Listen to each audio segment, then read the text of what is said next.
Saudara-saudari yang terkasih, hari ini adalah hari Selasa dalam pekan biasa ke-22. Bacaan kitab suci yang kita renungkan yaitu surat pertama Rasul Paulus kepada umat di Tesalonika bab yang kelima ayat 1-6, dilanjutkan ayat 9-11, dan dari Injil Lukas bab yang keempat ayat 31 sampai dengan 37. Saudara-saudari, kita hidup di zaman di mana orang sering merasa aman-aman saja. Berita bencana, krisis, demonstrasi, bahkan korupsi pun dianggap biasa. Seperti kata Paulus, apabila mereka mengatakan semuanya damai dan aman, maka mereka ditimpa kebinasaan. Itulah bahaya kita tertidur dalam rasa aman yang palsu. Nah, Rasul Paulus mengingatkan kita adalah anak-anak terang.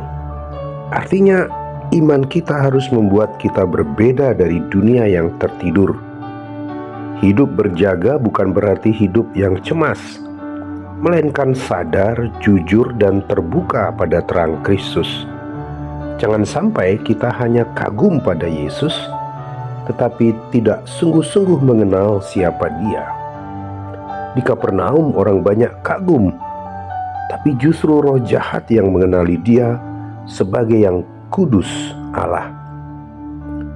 Nah, di zaman Rasul Paulus, gelar Kyrios adalah diperuntukkan untuk kaisar. Mengakui Yesus adalah Kyrios berarti menolak kuasa palsu dunia. Dalam Injil kita melihat kuasa lain, yaitu roh jahat yang menindas seorang anak. Kedua kuasa ini, saudara, baik kuasa politik dan kuasa roh jahat, jatuh di hadapan Yesus. Artinya hanya Dia yang layak jadi Tuhan dalam hidup kita, bukan uang, bukan jabatan atau kuasa gelap yang menekan hati. Yesus menghardik roh jahat dan anak itu pun dibebaskan. Dengan demikian, Lukas penginjil menegaskan roh itu tidak mencederainya. Karena kuasa Yesus bukan kuasa yang menghancurkan, melainkan kuasa yang memulihkan.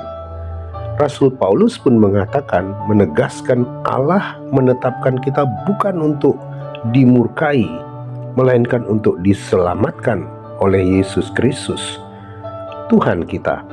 Dialah harapan kita yang pasti. Saudara-saudari, setiap kali kita menyebut namanya Tuhan Yesus, Yesus Kristus adalah Tuhan kita, kita sedang mengikrarkan iman bahwa Dia dekat sekali dengan kita. Dialah satu-satunya Tuhan, Dialah penggenapan harapan kita. Maka berjaga berarti hidup setiap hari dalam terang-Nya, setia hanya padanya, dan percaya penuh bahwa Dialah Tuhan yang membebaskan kita tanpa melukai. Saudara-saudari, Yesus adalah Kyrios, bukan dalam ukuran pengertian kuasa dunia, tapi Dialah yang kudus Allah yang membebaskan kita untuk hidup dalam terang-Nya.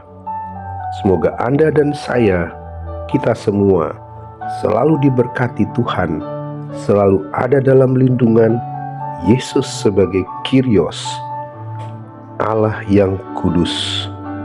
Tuhan memberkati. Amin.